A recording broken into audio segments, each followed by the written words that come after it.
So good evening, friends, and welcome to our presentation. My name is Father Conrad Edwards. I'm the Director for Liturgy for the Diocese of Antigonish, and we're very delighted to be here at St. Joseph's Parish in Port Hawkesbury, and I want to thank the parish for hosting us tonight for this live stream presentation with Father Bill Burke, and I know Father Bill is no stranger to certainly anybody that's gathered here with us tonight, and probably for most of you that have come to gather with us this evening or who will be watching this video on the YouTube after the event. Bill is going to be speaking about the Triduum, the most sacred time of the year, kind of one feast in kind of three parts, and it's an invitation for us to consider all of our liturgies and the central part of how we worship, what we worship, and why we do what we do, and how central that is to what we believe. And without further ado, you don't need to hear from me, and I'm very delighted to welcome Father Bill. Thanks, Conrad. Thank you.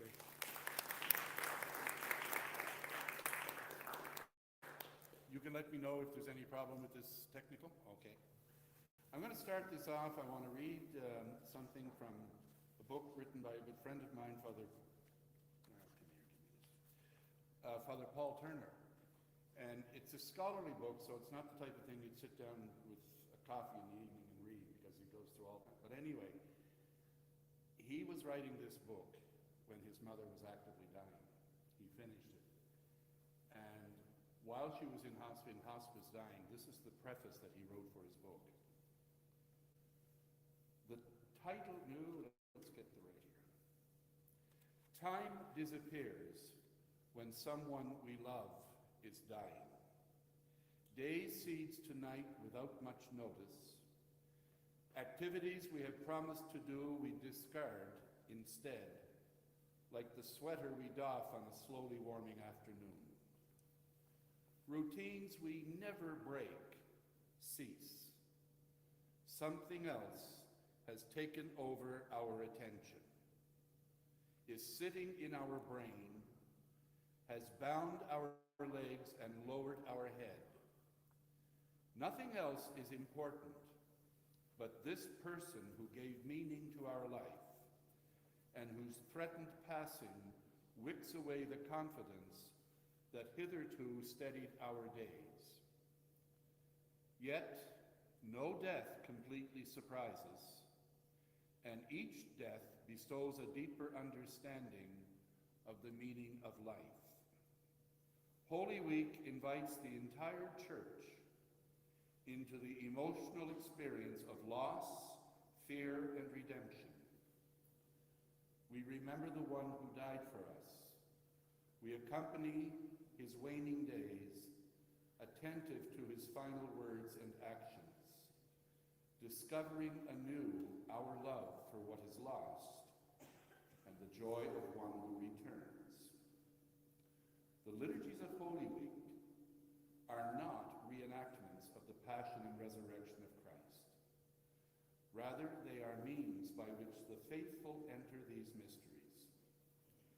Each participant will ultimately experience not just the death of a loved one, but the mystery of death itself. Through Holy Week, each believer prepares for the day of the body's destiny and the soul's soaring freedom.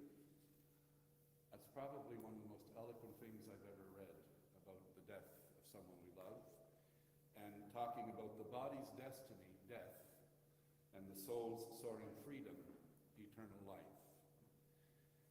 When we had our first celebration of the Triduum in Sydney at Marguerite Bourgeois after the first lockdown, when we finally had people coming back to church, but COVID was still rampant, and we were still washing our hands and wearing masks, and we had to change the practice of the veneration of the cross.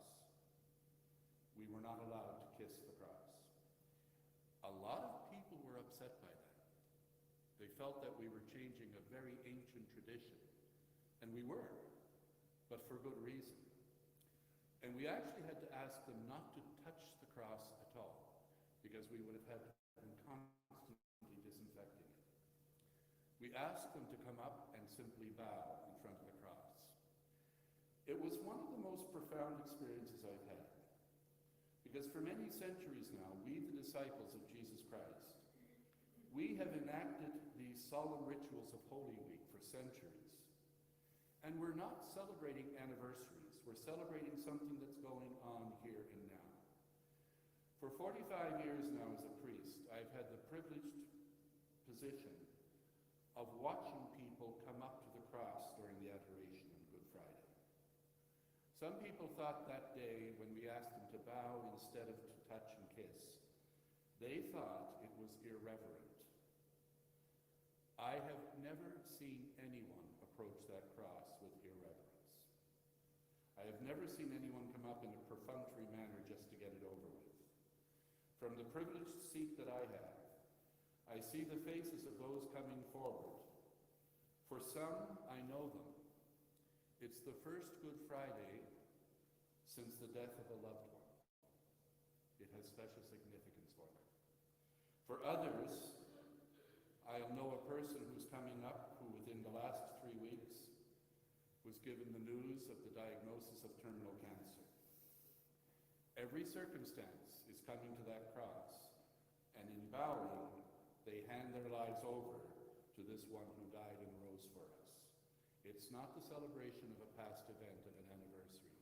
It's very much this person now joining their lives and their destiny to this person, Jesus Christ.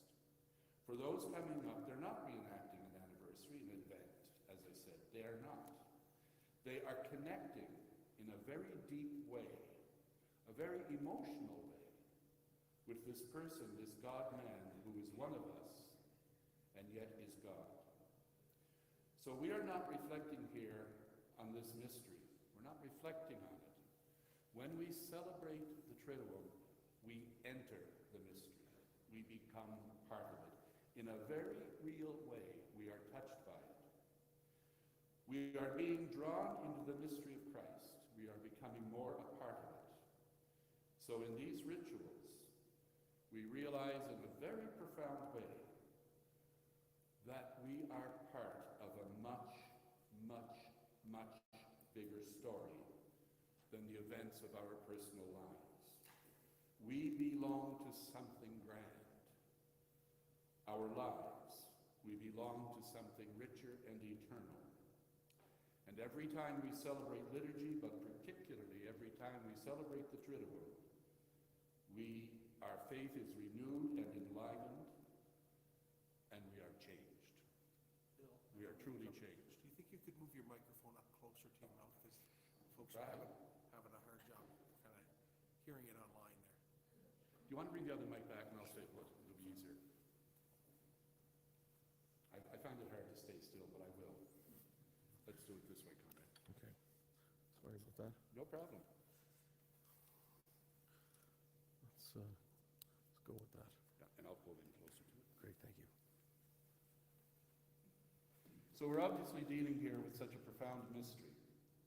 And I wanted to introduce this session this evening on the Triduum by reading those two reflections, the one from Paul Turner and my own, to impress upon all of us who are involved with the preparation and the carrying out of the rituals of the Triduum, the incredible significance of these rituals of these sacred 3 days, and therefore of the important task we have to prepare them well and to carry them out well. So I have two basic principles I want to start with. The first one seems obvious, it makes sense. The first one is, if you want to make sure that you have really well done, robust celebrations of the ritual, then make sure you have robust, good celebrations of Eucharist every Sunday. Because if you're making the effort and doing the work to have good celebrations of Eucharist every Sunday, and you have all the ministries in place, and you're serious about the ministries in the community, then your work for planning and preparing the Triduum is much, much easier. I'll take the example of music. The liturgy of the Word, and we're going to come to this later, is the core of the Easter Vigil. The 7 readings from the Old Testament and the 2 from the New Testament. 9 readings. And unless there are serious reasons, all 9 are supposed to be done. A key to doing that well in such a way that people are not bored is the music. The psalmody is important. It weaves it together like a thread. So I know of one parish, it's a small parish with not too many resources. They committed themselves 5 years ago to the music ministry, committed themselves to learning one new psalm a month. One a month, that doesn't seem like a lot. At the end of the year, they had 12. At the end of 5 years, they had 60. They now have 60 psalms to choose from when they're planning the vigil. In another year's time, they're going to have 120. This is the way to do it. Slowly build up a repertoire. And the music is extremely important because, as I said to the priest this afternoon, liturgical reform and liturgical renewal, it's not as if it was all done in Vatican II and it's all over now, the job is done, we just go ahead and do it. I was watching a program a couple of months ago about people whose full-time job is to paint the Golden Gate Bridge in San Francisco. That's their full-time job. And they start on one end, and it takes them a whole 3 years, or a whole year rather, to paint the bridge from one side to the other.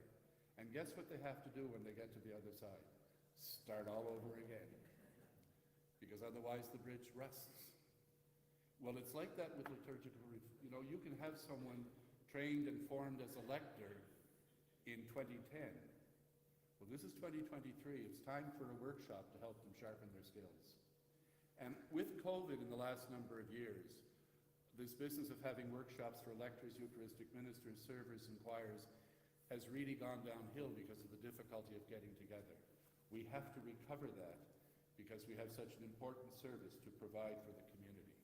So I know it sounds simple, but the best preparation for celebrating the vigil well is to develop a practice of worship every Sunday where it is done well. Now, the second principle, don't water down the symbols. We have a tendency to minimalism.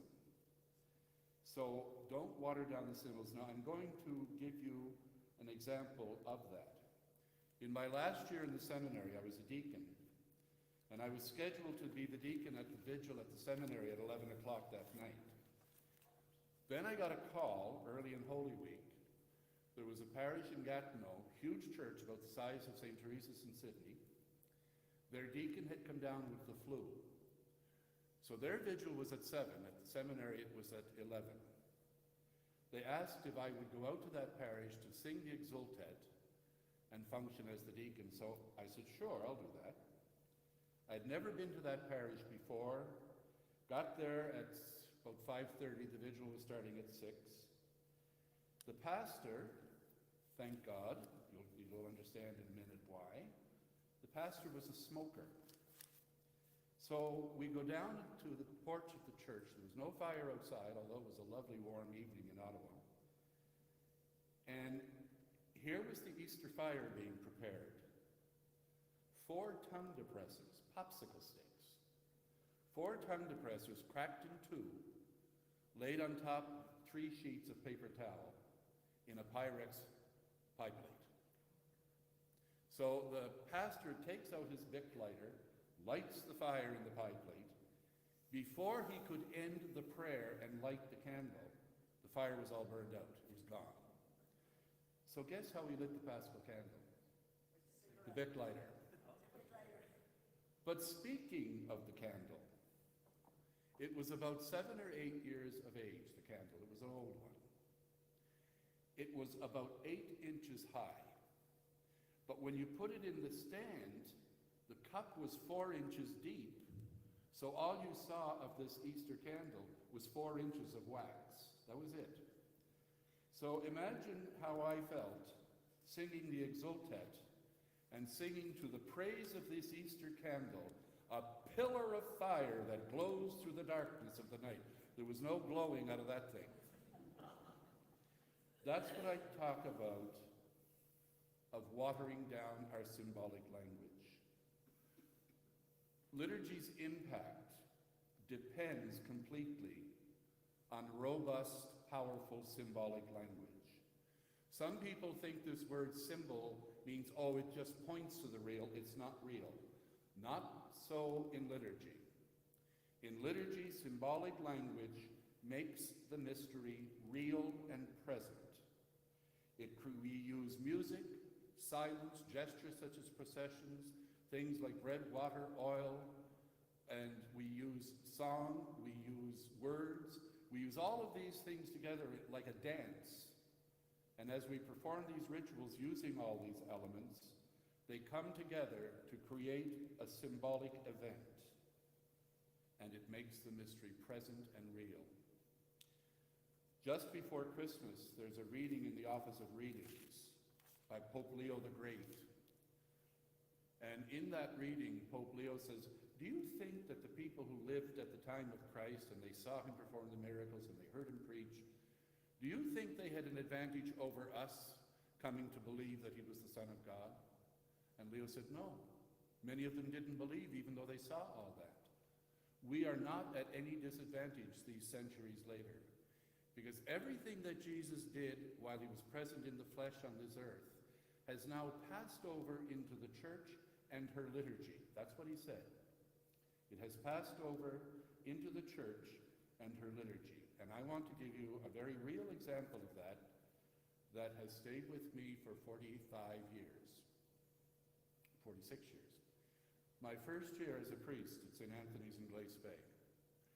Just days before Christmas, we had a horrific hunting accident, and a young 15-year-old boy was killed. Very popular kid in the parish. The parish was just shocked and in deep mourning. The mother of the boy asked her oldest friend, who had been the parish organist and choir director for 60 years, her name was Jessie Dooley. The mom asked Jessie if at Mass after communion, if she would sing her favorite hymn, which was Were You There When They Crucified My Lord? So after communion, Jessie went to the organ and started to play. She could barely finish the first line when she literally just collapsed and started to cry, and she couldn't continue. The choir in that church was downstairs, right in the middle of the congregation.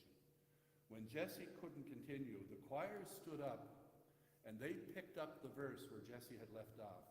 By the end of the verse, then this amazing thing happened. 800 people stood up with the choir. And 800 people started singing the song. And by the way, for those of you who direct music, nobody had a book. They knew the words. Sing songs that people know. So 800 people were there singing. A couple of days after Christmas, I went up to see the boy's mother. And Father Charlie Cameron had preached a homily that day that was memorable. It was one of the finest homilies I've ever heard under those circumstances. And I said to the boy's mother, we're having a cup of tea, I said, you must have been deeply touched by Charlie's homily. And she said to me, oh, for God's sake, Bill, I didn't hear a word he said. She didn't hear a word he said. She was in too much shock. But she said, then I heard the music. And I thought, that can't be Jessie. And she looked up and she said, I saw 800 people singing my song. And she said, I felt like they were carrying me through this grief. And I remember thinking, because they were singing the line, were you there when they crucified my Lord? And I was thinking, no, I wasn't there, but Mary, the mother of Jesus, was. And this woman had deep devotion to the Blessed Virgin. She said, I could feel Mary's arms around me, telling me, it's okay, I understand, my son was killed too, and your son is okay, he's with my son. This is how she experienced it. And then she said something to me, a line I will never forget. She said, somehow that music punched through the fog of my grief. Now there's an expression. Somehow the music punched through the fog of my grief. Calvary came to Glace Bay that morning. The Paschal mystery of the death and resurrection of Christ became not just a thought, it became real for that woman that morning. And that happens, and it should be happening, every time we gather for liturgy. And for some of us, it'll happen at high points or low points in our lives. Other time, life is ordinary, but every one of us will at some point have the experience of the reality of that. I keep insisting when I do liturgy workshops Every Sunday morning through those doors comes every conceivable circumstance of life. You've got people coming through that door whose son just graduated from college, from med school, and they're so proud of him they're showing everybody pictures. You've got another one whose son just got arrested for the 4th time for drug deals. You've got a couple coming through the door who just got engaged and they can't wait to continue with their lives together. You've got another couple coming through the door wondering if their marriage is on the rocks and where do we go from here. You've got someone who's starting a new job on Monday. You've got somebody else who just got fired at the age of 49 and has no clue what they're doing on Monday. You've got people for whom this is the first Mass since they buried their husband. You've got someone else celebrating the baptism of their grandchild, and you have someone else for whom today is the anniversary of the death of their first child. Those are the mysteries coming through that door. And we're not in any position to judge how we deal with that. We celebrate the liturgy well. And in celebrating it well, God decides who needs to hear what. Whether it's a song or a piece of scripture or a procession, God will decide who needs to hear what that day. Our task is to do the liturgy well. And the Triduum is so important in that context. Do not water the symbols down. So in that context, now let's take a look at the structure of the Triduum. As Conrad said at the beginning, it's not 3 feasts. It's not 3 celebrations. It's 1 feast over 3 days. The example that you can take is that of a wedding. They come for the rehearsal. Nowadays you can't have a rehearsal without a rehearsal party dinner. Then after the dinner the next day, you've got the actual celebration in the church, and then for 2 hours their lives are completely handed over to the photographer. Then they gather for a banquet, and then they have the dance and the reception. All elements of celebration over a 48-hour period, but it's one wedding. In the same way with the Triduum, it begins with the Mass at the Lord's Supper on Holy Thursday, and it ends with the Easter Vigil on the night of Holy Saturday. And therefore we have to approach it differently than we do a regular Sunday Eucharist. We have to see that this is very different. So for example, on Holy Thursday, there's an opening hymn, there's the introductory rites with the penitential service. When Holy Thursday Mass ends, there's no closing prayer, and there's no dismissal rite, and no blessing. You depart in silence. When you come for Good Friday, there's no opening hymn. You enter in silence, and then you go right into the prayer and the liturgy of the Word. At the end of Good Friday, no closing prayer, no dismissal. It's the one celebration that's continuing over this time. And so then you come for the Easter Vigil, again, no introductory rites, no penitential rite, no Kyrie. We start with the fire and process in. But at the end of the vigil, there's a closing prayer, a dismissal rite, and a closing hymn. And it's all wrapped together in one at that point. So even the structure tells us that it's one celebration, one feast spread over 3 ritual moments. It's very important because I've mentioned twice now, Holy Thursday ends in silence. Good Friday begins in silence and ends in silence. The general instruction for the Reform with the new Missal 10 years ago has pleaded with us to return silence to the celebration of the liturgy. I'll take one example. At the funeral ritual, when the priest comes down at the end over the coffin or over the urn, and it says, before we take leave of our brother, we assist him with our prayers and so on. Now, what you don't see, in the book, it says, now this is followed by a moment of silence. But people don't have the book in front of them, so they don't know that. So what I do now at funerals, I will say, please take a moment and offer a silent prayer for your brother or your friend. And we'll take a full minute of silence. and then we do the incense and the holy water and the song of farewell. The silence is the prayer. And some people, I remember here in Port Hawkesbury, arguing with a young kid in the youth group, I was trying to emphasize the need for silence when we did that all-night vigil. And he says, well, silence is just people not talking, that's all it is. No, there are different forms of silence. There's the silence of a young couple that just got engaged and walking along the beach and are so overwhelmed with their own emotion they can't speak and they're just holding hands and walking in silence. There is the silence of a friend of mine who told me about a falling out with their neighbor, and my friend has no idea to this day. This happened years ago.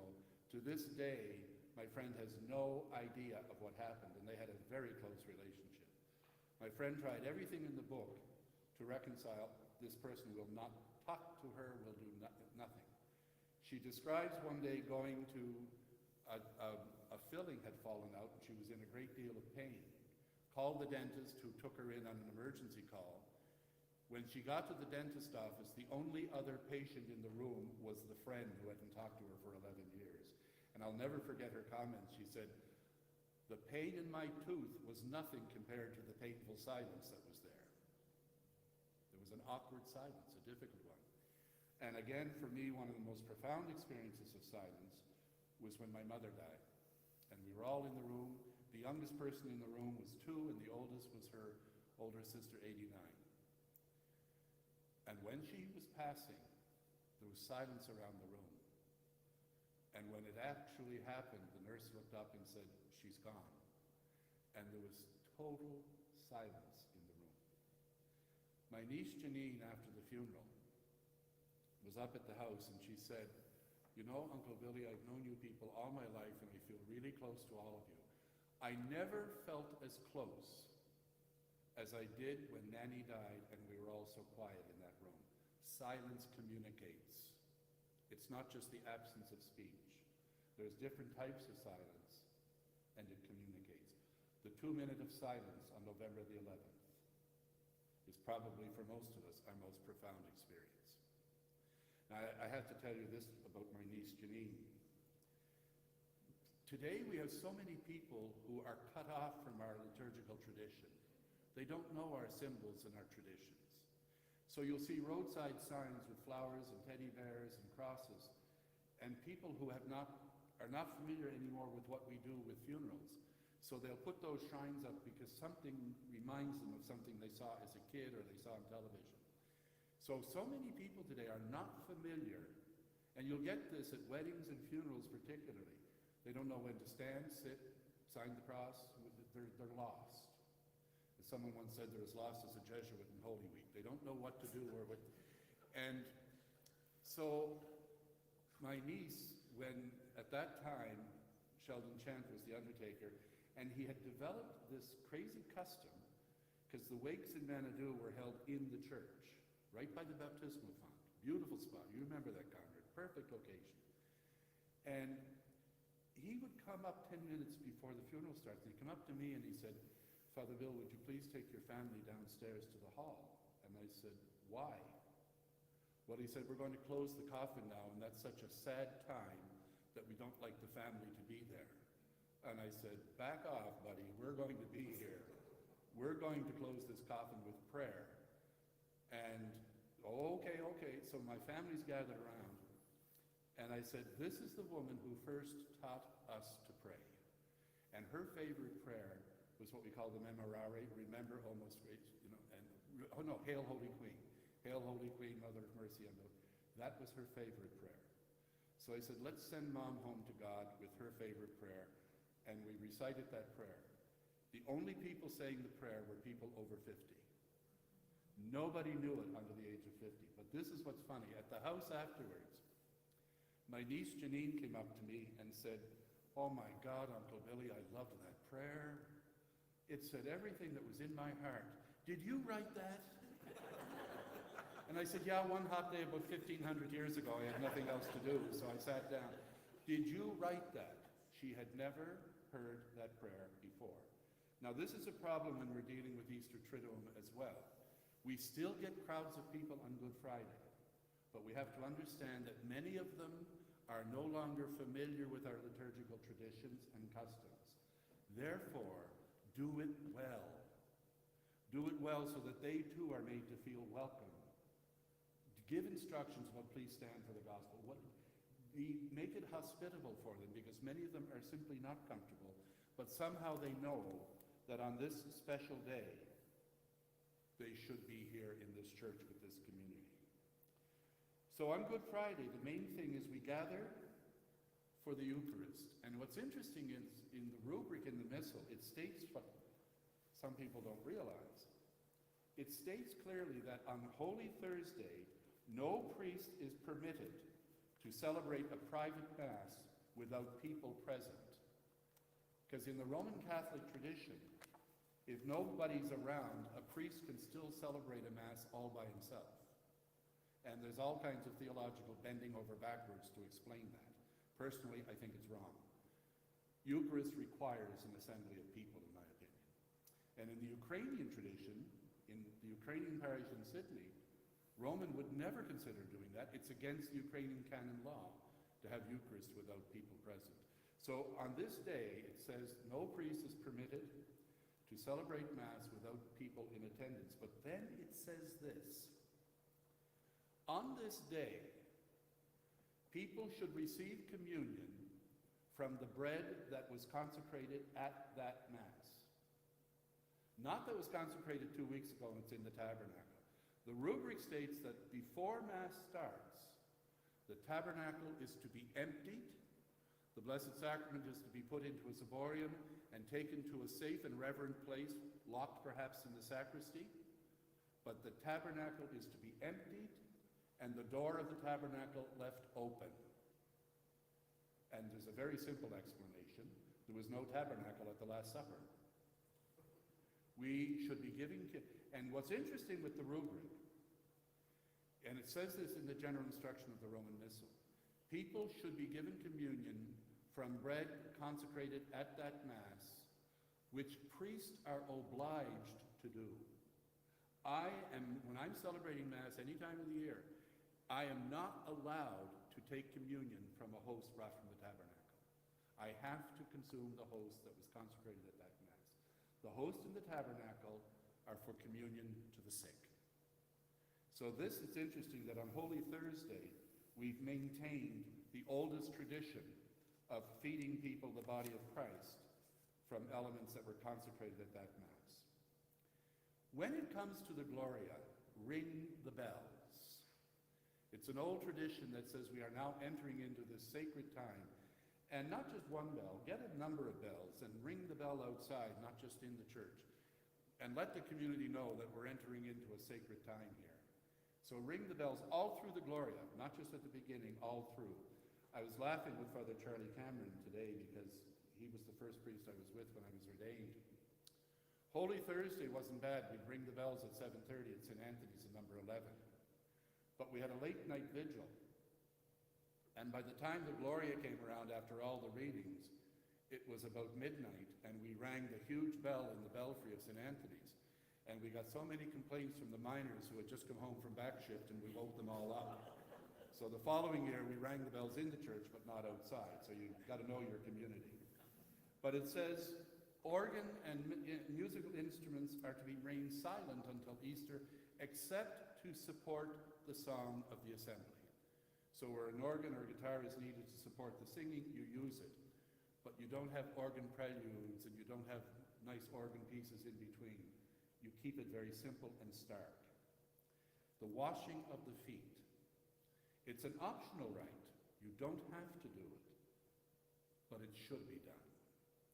Because on Holy Thursday, we don't have the gospel of Jesus at the Last Supper, taking the bread, this is my body, taking the cup, this is my blood. We have the Gospel of John, where he takes off his outer garment and goes around and washes their feet. It should not be an overdone thing. It shouldn't go on for 25 minutes. And you don't need 12 people. You're not reinventing the 12 apostles here. You're doing a ritual that says we are called to wash each other's feet. We are called to serve the needs of the community and of each other. So even if you have 6 people, it doesn't matter. It's the ritual gesture that speaks of that. And where the explanation really should come is in the priest homily. The priest should be preaching a homily about that business of service. But I want to tell you a little interesting thing here. Before I came back to Sydney 10 years ago, I had spent 7 years in Ottawa at the National Liturgy Office for the Bishops. And somehow in the United States, starting around 2007, 2008, people started reading Latin text from 1956, where the Latin says, for washing of the feet, viri selecti, come to have their feet washed, which means chosen men. Viri in Latin means men, not humans, men. The American bishops had clarified that in 1988 and said in those days we talked about men, but now we include women. So women, but then about 2007, 2008, I don't know why, this group in the States got on a kick about women should not have their feet washed, only men. Well, of course, that little argument started spilling over into Canada as well. And coming Holy Week, for years, for 3 or 4 years, every year at Holy Week, I would get these angry emails at my office. Why are you not putting an end to this terrible practice, illegal practice of women getting their feet washed? And like I gave up trying to explain it because there was no talking to them. And I said, please contact your local bishop. And I'd get an answer back, I tried him and he won't listen to me. I wonder why. Anyway, on the 19th of March, 2013, a man by the name of Jorge Bergoglio was installed as the Bishop of Rome, Pope Francis I. 10 days later, Papa Francisco goes off to a juvenile jail, a prison for teenagers, and on full television washes the feet of 10 teenagers, half of whom are girls, 2 of whom are Muslim. I never got an email again. Just put an end to it, you know? But it's funny about some of the things we will fight about liturgy on Sunday, and then again for the Triduum. When Pius XII restored the Vigil in 1951, in the accompanying letter he said, how have we let secondary things become so important as to cloud the primary things? So when women having their feet washed became so important that it became an issue that divided the church, thank God, God is as patient as God is. Because that's a secondary thing theologically, but it's important pastorally. Because it was another one of those areas where we were discriminating against women. And for what? So, anyway, like I say, Francis put an end to that. At the end of Holy Thursday, we have the procession. Now, when I was here, didn't we do it and take the Blessed Sacrament to the sacristy? Is that what you did here? You did over there, okay. It's not benediction. You're not allowed to use a monstrance. You're not even supposed, you just take incense and a candle, you go through the church, people are singing Pange Lingua or what, and you place the Blessed Sacrament in the temporary tabernacle, you incense it, you pray, and you leave. It's not benediction, it's a very simple ritual. And then after that, but it also says silence, and I was glad, Conrad, I brought that up this afternoon, because Conrad told me that what he did here, we want people to be silent when they're leaving the church on Holy Thursday, and we want them to be silent when they're coming in on Good Friday. So you put a poster up at the door, right? When they were leaving, there was a poster, please maintain silence. And then coming on Friday, you just turned it around, please maintain. So I'm going to be doing that this year in Sydney, that works. Then we come to Good Friday. Now, after Holy Thursday Mass, the altar is stripped. Everything's taken off the altar and away the candlesticks, everything goes. The sanctuary should be as bare as possible. And then we come to the celebration of Friday. We come in silence. Incense is not used. We gather. The highlight is the reading of the Passion. We have a situation in the lectionary where you can have up to 4 readers doing the Passion. In our parish, we've decided to restrict it to 2, the priest and the narrator. because sometimes with four, it loses its cohesiveness. Now, in other parishes, they do it very well, no problem. But I just find with the two, when we get together prior to Holy Week and we practice, because this proclamation of the Passion is so central to the Good Friday service. And then we have the 10 long intercessions. The intercessory prayer, the prayer of the faithful, disappeared from the church for over 1,400 years.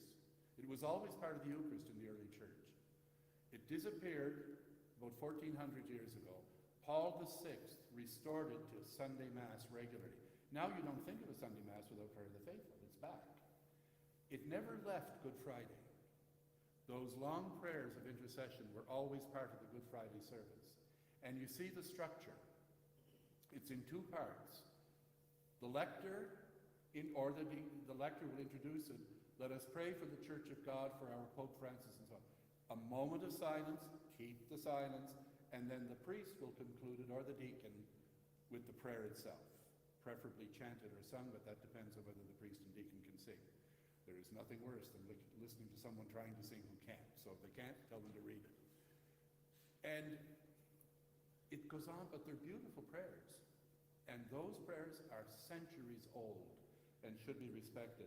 The rubric says that after the introduction, the deacon may say, let us kneel for a moment, let us stand. The rubric is optional. And I've never used it because I find it breaks, you're hearing kneelers going up and down and clunking, and you hear knees clunking and creaking with it. So I just find it's easier to have the introduction, a moment of silence, and then the prayer. And then comes the high point of the ritual of the day, the adoration of the cross. It's not the adoration of a crucifix. It's the veneration of a cross.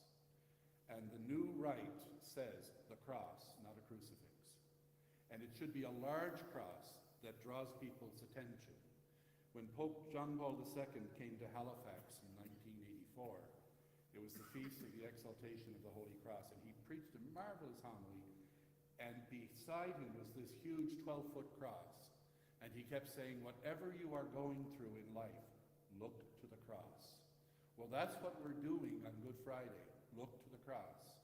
And as I said when we began, I'm watching people's faces, and that is such a profound moment for most people. They're feeling it deeply when they come up to venerate that cross.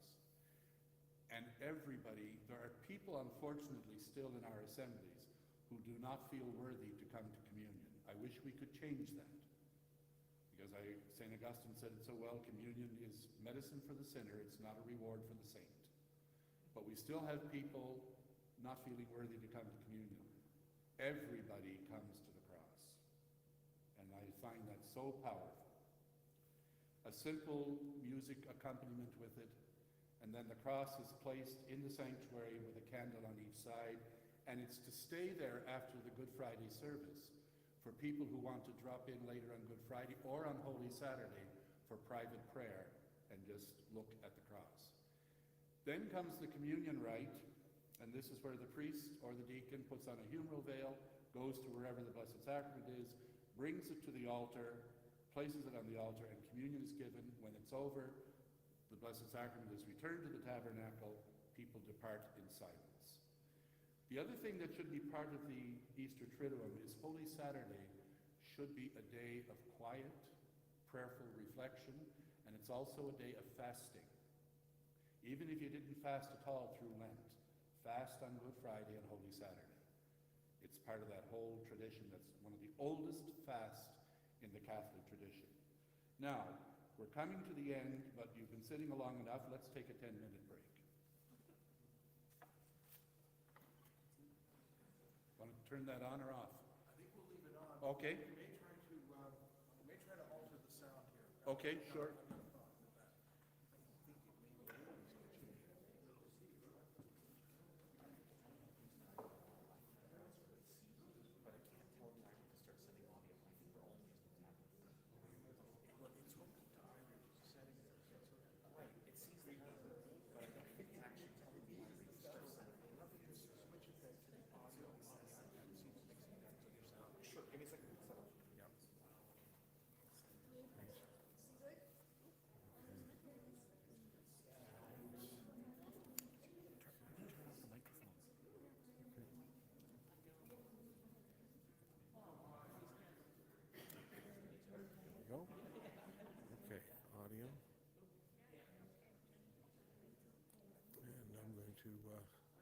just gonna go to. I still hear you. Yeah, I wonder, can you hear me any better with that? Does that make any difference at all? We've all been using this. Let me just try this thing. Does that make any difference on the audio production? That's a little better. That's a little better. Then we'll go with that. Yeah. I think it's this cable. I think it's the issue. I think there's probably. I know that there were some issues one time. I used it downstairs. I didn't know. So it might be just the length. It might be just the length of cable or whatever. I noticed this because when you're using this, you should be seeing signal hit okay. Yeah. And I noticed we're constantly on low. And Yeah. usually that happens when it's got power. Yeah, But it's because not. it usually peaks. Right? Yeah. Usually that happens when it's we've got it set up in power, but it's not actually telling it to send any data. So we'll just go with that. It should be close enough. Yeah. Somebody dropped a coffee. I know. I go through a dozen of them before my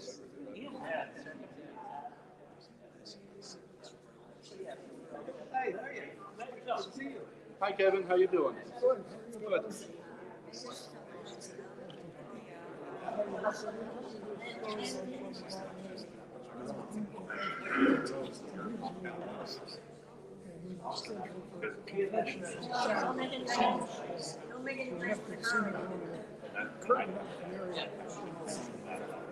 Good.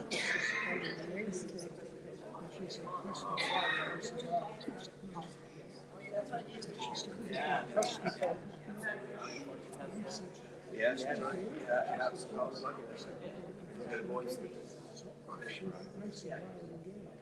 he said that he was leaving, he said, talk to the administrator. He said, I have a great idea.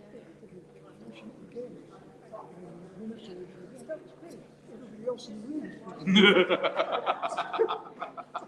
Except this.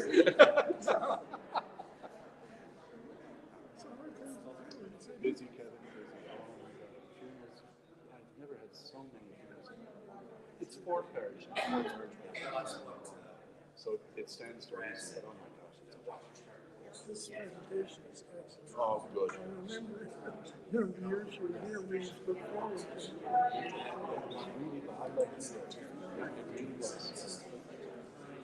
Okay, can we come back together? How are you doing? Good to see you. Yeah?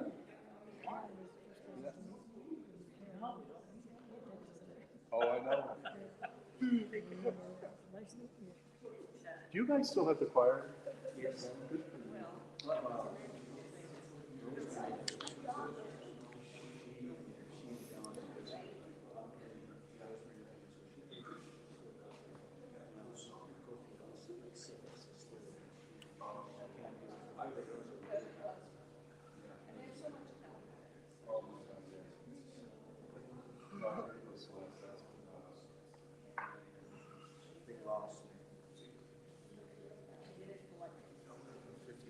Okay, when we began here at 7 o'clock, I said so loudly, do not water down the symbols.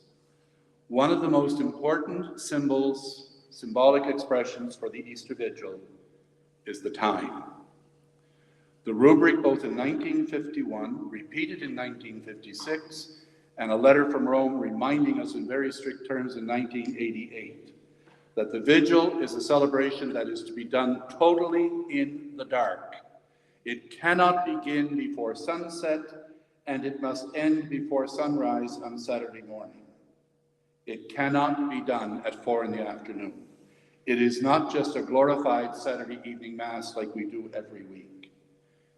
Timing is important, because a vigil is waiting through the night. That's the definition of a vigil. Waiting through the night for the return of our Savior. And once a year, we should be able to do that to remind us that our whole lives should be spent waiting for the return of the Lord. And you ask, we could ask, what keeps us out of bed late at night in Cape Breton? Well, one would be the same for everyone. It would be an emergency, a medical emergency, or some other emergency. It'll keep us out of bed. Or a damn good party will keep us out of bed. And the Easter Vigil combines both. The circular letter of 1988 insisted that this is not optional. The vigil must be celebrated in the dark. About 15 years ago, when I was working in Ottawa, I had a call from the Sisters of Presentation Mother House in Edmonton. They wanted me to do a retreat for the sisters at the Mother House, and they wanted the retreat during Holy Week. So I said, sure. And they said, well, since you're going to be here for the retreat, why don't you preside at all of the Triduum celebrations Thursday, Friday, and the Vigil? And I said, sure, no problem. So when it came time to get ready for the Easter Vigil, now April in Edmonton, which is pretty far north, it doesn't get dark until after 10. So here we are, they're planning the vigil at 7 o'clock in the evening on this beautiful warm spring day in full sunshine. And I said to the sister in charge, I said, you know, it loses its punch when you have a new fire and a candlelight service in full sunlight. Just for this once, couldn't we possibly do this late at night? And she said, oh, no, Father. Most of our sisters are old and they go to bed early. And I thought, okay, that's a serious reason. I've got to respect that. So we had the vigil at 7. When the vigil was over, we went down to their dining room for a little lunch, lovely lunch prepared. I'm sitting at a table with a group of the sisters, one of whom is the oldest sister at the convent. She's 102, but she has all her marbles. So everybody was saying what a beautiful liturgy it was, and I said, yeah, I really enjoyed that. I said, I still regret that we didn't do it later at night in order to have the impact of the service of the fire and the candles in the darkness. But I had to understand that most of the sisters here are old and they go to bed early. And with that, this elderly nun smacked her fist on the table and said, nonsense. That's not what she said. She said another word I can't use in church. Nonsense. When Gretzky's in the playoffs, we damn well stay up late at night. Boy, I'll tell you, that stuck home. What are our serious reasons for not respecting the nature of a vigil? It's not a regular Sunday Mass with a few additions. The time of the vigil says something. It's important language. I know of one parish where they had the vigil at 4 p.m, and the priest had the members of the Knights of Columbus cover the windows with black garbage bags so they could do the candlelight service. That didn't cut it. There was no way that had any sense of vigil to it. The other thing is the symbol of the fire. The fire should be big. The Latin word for the Easter fire, it's robus ardens, and literally that translates in English as a blazing bonfire. That's what it says, robus ardens, a blazing bonfire. And then it goes on to say, if for serious reasons, such as a snow blizzard in the north or a hurricane in the southern hemisphere, that you cannot possibly have an outside blazing bonfire, then under those circumstances, it would be permissible to have an ignis. Now, ignis in Latin means a small flame. Robus ardens means a blazing bonfire. For serious circumstances, we can use a small flame, but most of the time, it should be a blazing bonfire. And if you remember our experience here in Port Hawkesbury my last 3 years here, when we had that all-night vigil, and those kids lit that fire out there at 3 a.m. And I'll tell you, they were fighting over who was going to get a bigger bonfire. And they were piling the wood on that thing. And we lit it 45 minutes before the vigil started. So as people were walking down the hill and up the hill, they saw this huge, and what happened is, if the weather was anyways decent, they didn't come into the church. They gravitated to the fire. So people were arriving and gathering around the fire. And then when it came time for the blessing, it was easy then to come into a dark church. The full meaning of a vigil, as I said, is waiting for the Lord through the night. All of the ritual actions have to be given their full force. No watering down of the symbols. Then the Easter Vigil begins with the blessing of the fire, and this is more something for the priest to have heard this afternoon. The rubric now insists that we do the old traditional thing of cutting into the wax the sign of the cross, Alpha, Omega, and the 4 numerals of the year. That had done away with for a while. It's now back. I kind of do it before it happened, before the vigil, because wax cracks and you could have a $300 candle ruined. So we do it, and then I just finish the process at the vigil. But that's more a ritual for the priest. What had happened over the years, and I'm scared that we're starting to see it again. Over the centuries, the vigil in the first century, we have descriptions of the all-night vigil beginning at sundown, which was 6 o'clock in the Middle East. All through the night, people gathered and they prayed and they sang psalms, they listened to scripture. Then, in the early hours of the morning, the catechumens went out with the bishop to a baptistry that was separate from the main church. And you go to Europe, you'll still see this. Baptistries across the square, and then the church over here. And they would go down into the pool and be baptized. They'd come out of the pool. The bishop would anoint them with muron, with chrism, with the oil. And then they'd be led into church with people crying and clapping and singing and joyfully welcoming them into the body of Christ and dressing them in the new white robes. We have descriptions of that incredible celebration all night long. Once baptisms got separated from the Easter Vigil, things started getting watered down. Reading started getting shortened, prayer started getting, and the time kept getting pushed back, so that eventually it was now midnight, then 11, then 10, then 9, then 8, then 7. By the early 19th century, believe it or not, this is true, the vigil was celebrated on Holy Saturday in the morning at 10 o'clock. Saturday morning. So we have this situation, the absurd situation of celebrating a night service on the morning of the wrong day. That's what we developed. A night service on the morning of the wrong day. Mostly it was done in monasteries and seminaries and convents, and people weren't there. So you have an Easter Vigil, but you still have to hold on to the fast until you go to Mass on Easter Sunday morning. It was crazy. So that was part of the reason for Pius XII to reform the Easter Vigil. Then we come to the liturgy of the Word. There are 9 readings, 7 Old Testament and 2 from the New. Again, and I'm not a rubricist, I'm very flexible depending on the circumstances. But the rubric says that the readings, the scripture, form the core of the vigil. Read them.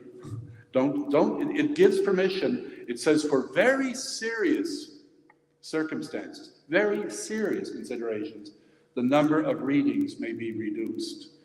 I'd like to know what a serious condition is. Because most of the times, I was telling the priest this afternoon, I have a friend who is in Chicago who says the worst heresy in North America is the heresy of convenience. We make everything convenient. And that's unfortunate. When it's done well, our vigil at St. Marguerite Bourgeois generally takes just under 3 hours. And rather than people feeling bored and losing people, we're gaining people each year.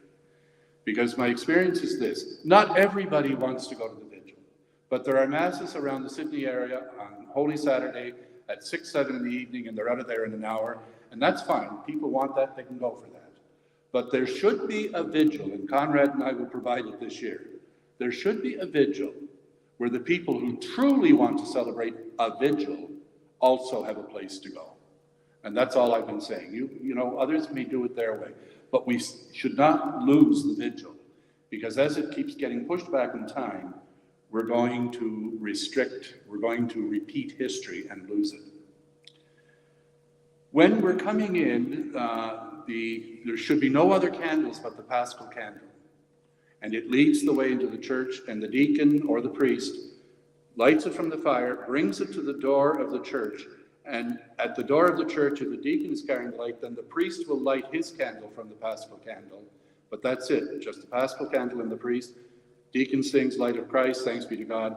Then he comes to the middle of the aisle and sings the Light of Christ, and people sing thanks be to God the second time, and that's when everybody's candle is lit. That's when you send people out to light everybody's candle. And then the deacon gets up here, and for the third time, the Light of Christ, thanks be to God, and then the candle has to be placed by the ambo where the readings are proclaimed. That's where you put the... And that attention is to go on that Paschal candle throughout not just the Easter Vigil, but all 50 days of the Easter season. The Paschal candle is lit for every celebration of the Eucharist until the Feast of Pentecost. It becomes the central image of the entire Easter season. So now comes an issue that puts people at odds with the rules in the book, because the rubrics say that once the candles are lit and the deacon comes up and sings the Exultet. Now the Exultet takes about 10 minutes to sing. It's a long proclamation. Then it says at the end of the Exultet, the candles are extinguished and put aside. Most parishes where I've worked, we put the lights on in the sanctuary so that the readers can read the readings, but people keep their candles lit through the liturgy of the word because there's a certain atmosphere that goes with that. And I don't have any problem with that. There's a warmth to candlelight that I find very almost inviting as the word of God is proclaimed. So there's a situation where I'm not too strict about the rubrics. Then, after the seventh reading, and the Psalms are really important. Pick the best Psalms, get good cantors to do it. And like this parish has always been well known for good music ministry, and Marguerite Bourgeois certainly is. So the music weaves the thing. It's not boring. The liturgy of the word, when well done, takes about 45 minutes. That's not bad for a vigil. And then at the end of the seventh reading, there's the prayer. Then let there be a moment of tense silence, and then break into the Gloria, and again, ring the bells. Ring the bells that we're now coming to the climax of the thing. Then after the gospel, we have the baptisms. The entire ritual of the Easter Vigil centers on baptism. Some people say it's more difficult to prepare an Easter Vigil with baptisms. I find it more difficult to prepare without a baptism, because all of the prayers, all of the language leads us to the font. So there's a procession to the font. Your font is there, so it's still visible. And you process to the font. If there are people to be baptized, you sing the Litany of the Saints. If there's no one to be baptized, you don't sing the Litany of the Saints, but you still do the blessing of the font of the water. And then the high point becomes not just the baptisms, if you have none, it's the renewal of the baptismal vows of everybody in the church. And for those of people like myself and Conrad, but you have to get used to it too. And I'm sure you remember this from my days in Port Hawkesbury. I didn't just go down and drop here and drop there. I soaked you. And I soaked you head on. I didn't go down there and then come up and hit people from the back on those aisles. I went down, up, down again, and I gave special attention to the choir. And you have to, like I heard an old theologian one time said, he'd like to see the return of what we call the asparagus, sprinkling people. Before Vatican II, that was done every Sunday. Those of us of an age who remember, every Sunday Mass began with the asparagus. And this old theologian said, it indicates that you are never meant to dry off from your baptism. That's a nice expression. We're never meant to dry off from our baptism. And that's the significance of the asparagus. So, then, oh, by the way, another thing is just before the gospel, there's the return of the Alleluia. We haven't sung the Alleluia for 6 weeks now during Lent. So the gospel acclamation should be the best one the community has to offer. And there should be a gospel procession with the book. So if the Alleluia has 3 verses, sing all 3 verses. Take your time with it. Let the thurifer go with the incense and build the thing up. You're now proclaiming the gospel that Jesus Christ is risen from the dead. That's the core of our faith. Belt it out. But I want to tell this funny story of Bernadette Gasline, who's a good friend of mine in Edmonton. She, by the way, is the first woman, non-ordained, to be the editor of Worship magazine out of St. John's Collegeville Monastery in the States. Some of the monks were all upset that not only was she not a monk, she was a woman. But she's a very fine liturgist and catechist, but she's also a very good musician. And a little over 20 years ago, she was having a choir practice for Holy Week in St. Charles Parish in Edmonton. And she was trying to impress upon them the nature of an acclamation. And she kept saying, it's not a hymn, it's a shout of glory, it's not a hymn. And she's trying, and then they'd sing the, no, she said, you're not getting it. There was one man, because the playoffs were on, and unbeknownst to Bernadette, he had an earpiece listening to the hockey game. And she said, okay, let's try this Alleluia again. And with that, from the back row, you hear, he scores! And Bernadette said, that's an acclamation. That's how I want the Alleluia done. So that's a great story of acclamation. So anyway, then Mass continues with communion. Unfortunately, with COVID, we're not able to have communion from the cup again yet, for I think it might be quite some time before we see the return of the cup, which I think is very tragic, but have to keep people safe too. And then Mass ends. Now, for some of you who are not from Port Hawkesbury, I want to just give you a brief overview of the experience we had here in 2020, 21, and 22. We had an all-night vigil. We started talking about it in 1998. 2 years before we did it, we started talking about it. We first talked about it at our liturgy committee meeting, where we said, what can we do to celebrate the Easter Triduum more robustly and more meaningfully? We all read the documents. We took the document from Pius, we read it. What is the church asking us to do? They're asking us to baptize? Let's baptize. They're asking us to do the liturgy of the word in its completeness? Let's do all 9 readings. And therefore, let's get the psalmody in place. And we just took everything that it said and said, let's do this the way the church asks us to do it. So we decided then, we started talking about an all-night vigil. And how we did that, because we had such an active youth group. We had about 60 kids in our youth group. It was powerful. But when we were ready to go with it in 2020, I started talking about it right after Christmas. I announced it to the parish on the feast of the baptism of the Lord. Well, it was the talk of the town for about 2 weeks. Some people said, oh man, that's great. Most said, you're nuts. And Bishop Colin Campbell was one of the ones who said, you're nuts. And I said, if it doesn't work, we won't do it again, but we're going to give it a shot. We had the KOC involved, we had the CWL involved, and we had the kids involved, we had the catechetical program involved. And we lit the fire. That year we lit it at 3:30 and the vigil started at 4. The following year we pulled it up a bit closer to 3 because we were not finished before sunrise and we wanted to be. So that first year, we had about 3/4 of this church filled. That's a lot of people in the first year. So I ran into Colin Campbell about 3 weeks later at a meeting and he said, how did that stupid vigil of yours go? And I said, we had more people than I've ever had before. We had about 3/4 of the church there. And he said, a fluke, they won't come next year. Next year we did it again. And this time, the KOC provided free breakfast for everybody at the vigil. Remember that, Kevin? As we were distributing communion at about just before 6 in the morning, the smell of fresh coffee and bacon came up into the church. So you're giving out the body of Christ, watching people salivate. Very real. Again, a few weeks later, I bumped into the bishop. How'd it go? I said, and that year we literally had to put some chairs at the back of the church. The church was full.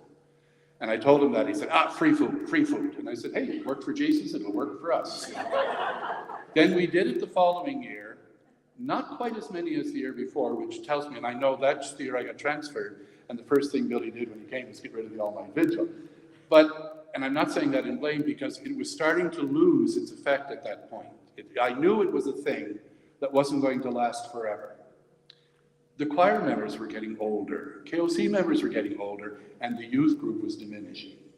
So the people on whom we depended, but there's a dynamic here that's important. I think our parishes have to sit down early in the year, September, and look ahead to the Triduum and say, what can we do as a parish to do what the documents ask us to do? And you're not going to repeat the experience here in Hawkesbury, but you'll find another way that's appropriate for your, and it doesn't have to be all night, but you may decide we're going to go from 10 at night till 1 in the morning. You may get a group to serve it, whatever is appropriate to your community.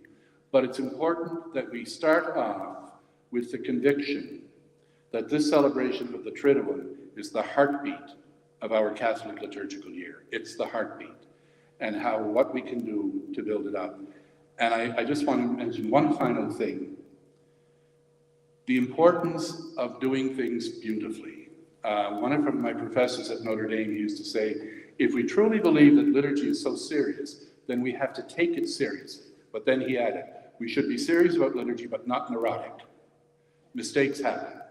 A child will scream at the worst possible moment. Something will fall off the altar and break. Mistakes happen. The great faith will not be destroyed. But our attitude has to be one of taking it seriously and reverently. And Timothy Ratcliffe, the British theologian, one of my favorites, said once, he was talking about music, architecture, statuary, paintings, everything. And he said, beauty gives us a whiff of the kingdom. I love that phrase. It gives us a whiff of the kingdom. And why that phrase stuck out for me was from 68 till 71, I taught school in West Africa, in Ghana. And I was assigned to a school in the middle of the rainforest, about 300 miles away from the ocean. I grew up in Manadoo. I never lived more than 100 feet from the Atlantic Ocean. This was the first time I was away from it. And after 3 years, I got on a plane. I was anxious to get home. I flew from Accra to London, London to Montreal, Montreal to Sydney on the old EPA airline. When we landed in Sydney, the flight attendant opened the door, and for the first time in my life, I actually smelled salt air. I grew up with it. I didn't smell it. That morning, I smelt it.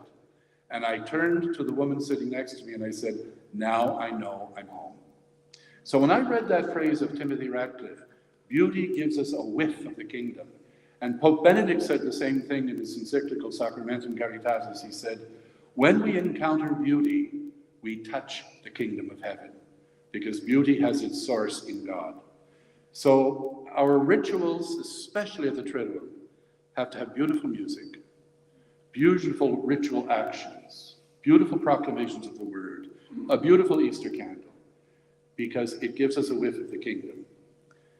And as I keep going back, you have no idea of who's experiencing what coming through that door. But we'll all have moments. I keep saying it's all the mysteries of the rosary walk through that door every Sunday. Joyful, sorrowful, and glorious. And I may come to Mass this Sunday feeling very joyful mystery, and then something horrible could happen next week, and I'm experiencing the sorrowful mysteries. And that's the journey of life. And somehow, as we gather for liturgy, that journey of our lives and the life of our community enters into the whole mystery of the death and resurrection of Christ. It's not an anniversary we're celebrating. We're entering into the mystery. We're being touched by it in a very real way. Now, questions, comments. I'm done. Yeah. I like what you say about doing all the readings. We did an Easter Vigil in Luceville, and we were a combined choir. And we did all 7 readings, all 7 psalms. And I think we started at 11. And by about 12:30, Father McDougall looked at his watch and said, Mass hasn't started yet. I'm going to pick up on a little detail you said there. This is a little bit of a bugbear of mine. In parishes of any size, you have more than one choir or more than one music ministry. And when there's a fight about who does Holy Thursday, who does Good Friday, who does Easter Vigil, I like what you said about combined choirs, where all come together and provide the music for the Triduum for everyone, so that everyone's, I like that idea. Yeah. Nothing else?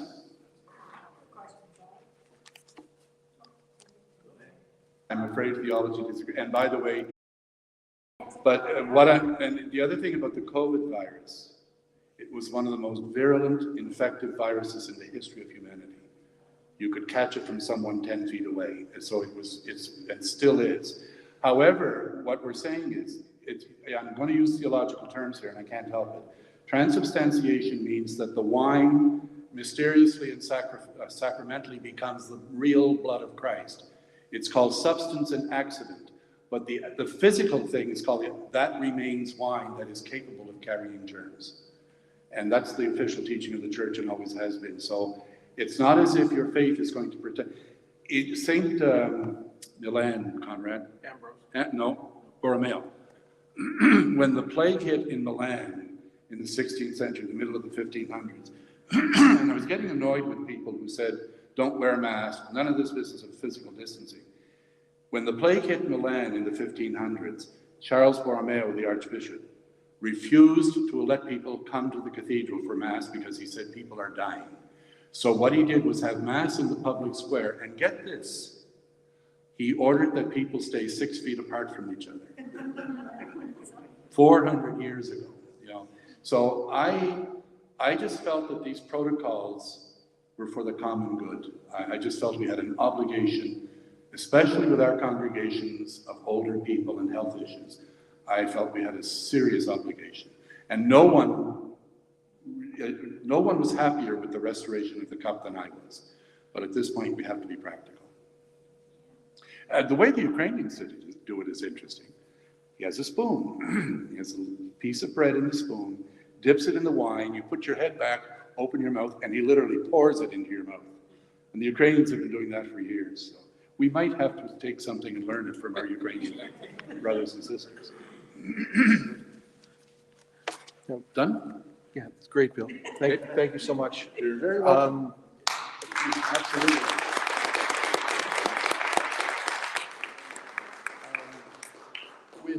With luscious thoughts of bacon and coffee, you've given us a whiff of what's possible.